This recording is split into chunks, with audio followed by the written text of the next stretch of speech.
দুইজন মুসাফির বন্ধু দুর্গম পাহাড়িয়া পথ দিয়ে হেঁটে যাওয়ার সময় দুর্ঘটনাবশত পাহাড়ের মধ্যে থাকা বড় একটি খাদের মধ্যে পড়ে গেল।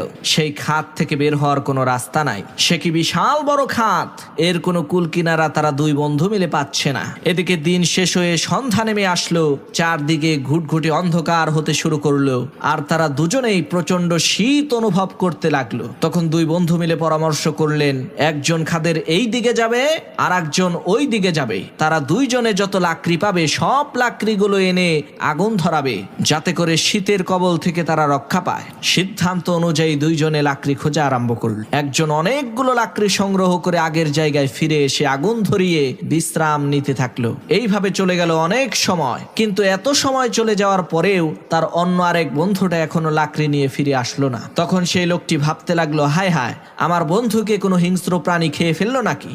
সে কোথায় গেল তাকে তো খুঁজে পাচ্ছি না।